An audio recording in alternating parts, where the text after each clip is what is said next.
Thank you for your attention. I will be happy to answer your question.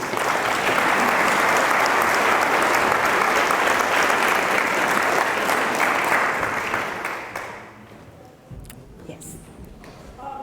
Wait 1 second for Jen. Oh, maybe now I can move. Yeah. Okay, great.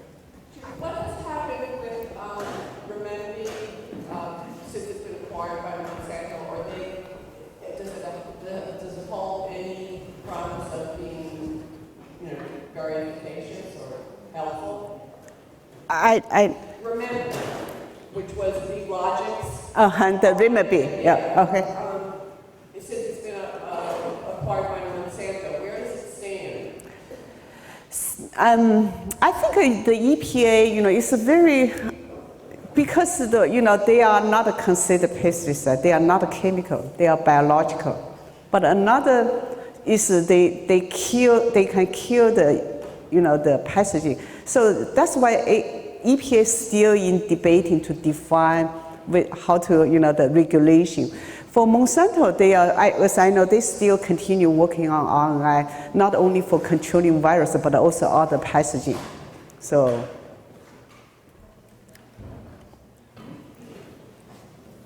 I read an editorial in the newspaper that said there hasn't, I believe it was from, I'm hesitant to say it was from the USDA.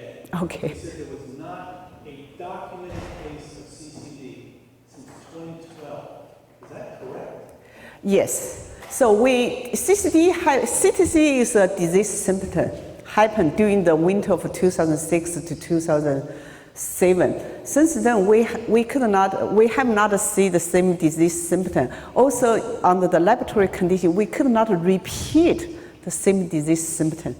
But we're still facing colony losses. Can you comment on neonicotinoids and genetically modified seed coating? Is that a relevant issue? Well, I didn't include in my talk. So my two students in my lab, they conducted a study recently about the sublethal effect of neonicotinoid. So the impact on bee health. Indeed, the bee, exposed to sublethal dosage of neonicotinoid pesticide had a significantly reduced body weight. And also the one part, you probably heard of vitellogen, egg yolk protein. This is a genetic marker for general robustness of honeybee. The vitellogen expression level was significantly lower in honeybee exposed to the neonicotinoid pesticide, which indicate because when honeybee exposed to any environmental chemicals, the detoxification is an energy-consuming process, so which make bee more susceptible to other pathogens. So, yes. The various viruses you talked about, are they a permanent? If a strong hive gets a virus, will it always have it, or can it, get rid of it? Unfortunately, I talked the vertical transmission from mother queen to offspring, which means a lot of times the queen already carry the virus. Particularly, we already proved on the laboratory, on the laboratory conditions, deforming virus, black queen cell virus, and IAP are all vertically transmitted. But on the normal condition, they are carrier. So the virus stay latent, do not cause problem. It's when the beehive or honeybee exposed to stress condition, then virus leave the latent state, started to replicate. So that probably also explained, I showed a result briefly. The virus in brood state triggers significantly less host immune response comparing to virus in adult stage. You have a question, just raise your hand, we'll bring a microphone, that way everybody can hear your question. Yeah. Charlie has the next one. So Charlie, you have a cell line culture question? Speaking to the microphone, you spoke of latent virus. Could you discuss latency, or what kind of latency this is? Does this imply, or is this opportunism on the part of the pathogen host, whereby the pathogenicity of the virus is repressed in a normal LEP, and once the hive becomes stressed, weakened, it becomes susceptible to its onboard virus, and so it's an opportunistic infection. Does that make sense? I haven't got it totally tracked. I won't say it's opportunistic infection because they already carry certain virus. But for the latent on the laboratory condition, we usually by checking virus title, the virus copy number is very low. Then we know this is latent state. They have I also have a method I didn't include the talk is I check a negative strain of RNA virus. We talked, all the honeybee viruses are positive strain virus, but through replication, they need to convert to negative strain. Then I check the presence and the quantity of negative strain of virus. Then we know whether they replicate. The third criteria to define acute and latency is we check in the host immune response. There are a couple signaling transduction pathway of honeybee, the host, evolve immune response. Then we check those gene expression. If the expression level is very low, we know hosts are not actively defend the pathogen. So that's usually it's by those criteria. So the initiator is repressed on these viruses, and that's how the bee stays healthy, right? I didn't get what you. The initiator for the virus replication is repressed.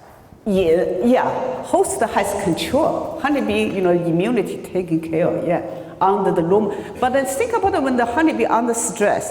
Also, like a detoxification is a high energy consuming. So, they just, also immunity also is the high energy consuming process. So if they are under too much stress, it just give the virus the opportunity to jump up to cause the disease. It's sort of like a human being, the same. Yes. We lost all of last to Nosema, and I noticed we had a whole talk about that. I hope I will come back to. I was wondering if you could just speak just briefly about what would have caused that Nosema and how you would prevent it from happening again now that we've replaced 4 hormones so we can't lose them again. Nosema is first, back before 2005. We always think the Nosema disease was exclusively attributed to one single species, Nosema apis. Then after 2005, then the new species, Nosema sereni, become a predominant species. Right now, the beehive probably, I don't know, I'm pretty sure the same like Maryland. All the colony you found Nosema is Nosema sereni, a new emerging species.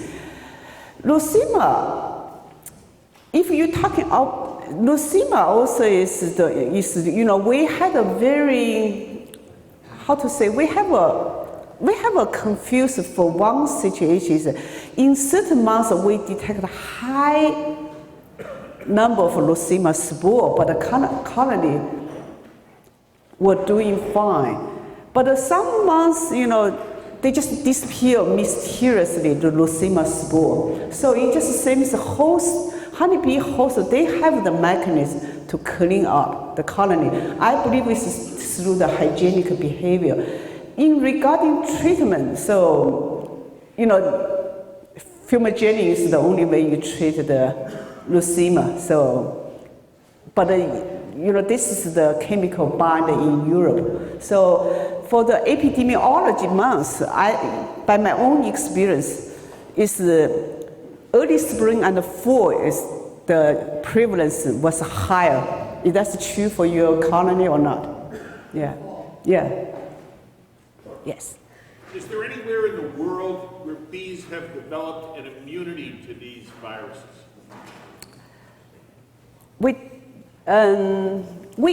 I think viruses is tightly associated with varroa mites. We do have the bee stock with a high level varroa resistance. Then they are resistant to the viruses.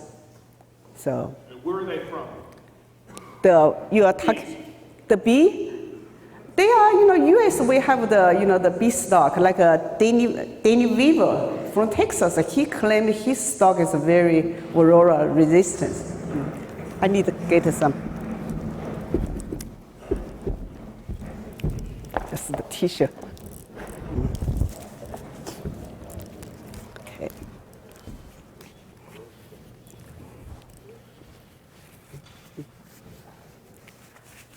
Any more questions? Yes. You lose the colony with the viruses and you want to start over. And you're concerned about using some of those frames. Would there be residual in any of the viruses? Or should how do you clean them? Well, there is a chance. I always talking is just the first. I also believe the gamma irradiation is the best way to get rid of the viruses. Because I think the tricky part of the virus is not like a bacteria. You can inactivate by high temperature. So if the genome fragment remain intact, the virus can get into the host using host machinery to replicate. So that's why the key is the treatment for virus. You need to break down the nucleic acid. So that's why gamma irradiation is a good way to go. Another recommendation I often give is using 10% bleach solution to spray the frame. That can, get rid of because those are light sensitive. Sprayed, then you rinse with water, then put it back to hive is safe. Yeah. 10% bleach solution help.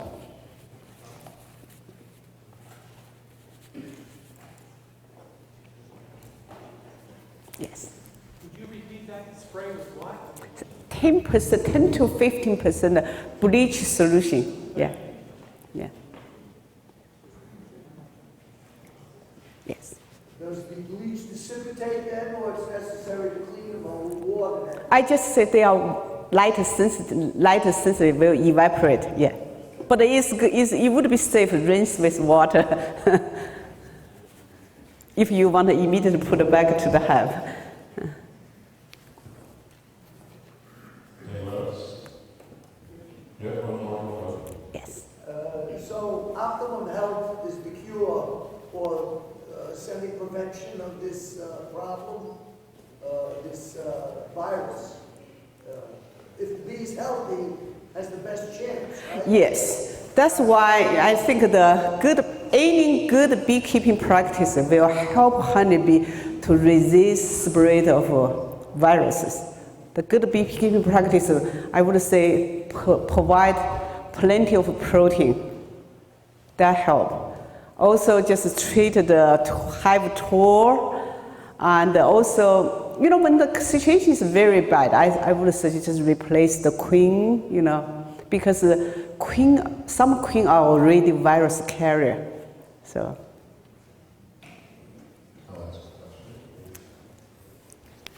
Beekeepers have hives sitting next to each other. They have separate yards. Sometimes they interchange frames between them. Mm-hmm. Both in the yard, they use their hive tools and go to other places. How much concern should there be about interchanging things in the yard between different hives, doing splits, things like that, and vectoring the viruses? I think for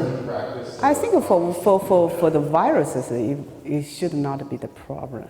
Yeah, but for bacteria, yeah, then probably it's more concern for bacteria disease. We receive a lot of commentary from beekeepers who are concerned about exchanging assets between different hives for this reason. So that's one of the reasons for the question. Yeah, I think that should be fine. No problem. Yes. Anyone else? Yeah, one more.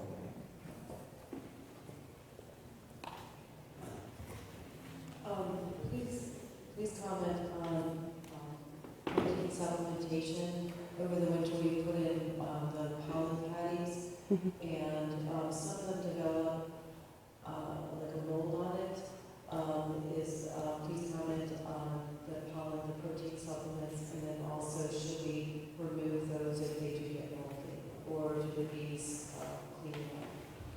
I think bee can clean up. Actually, a couple of days we had a discussion with the lab group member about the mold, protein paddy.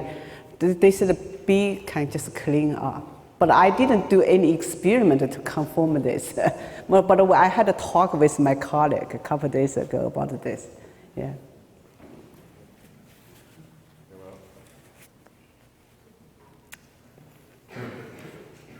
Okay, sounds like we're done. She'll be here for a while to ask questions. Yeah, I will be around. Thank you so much.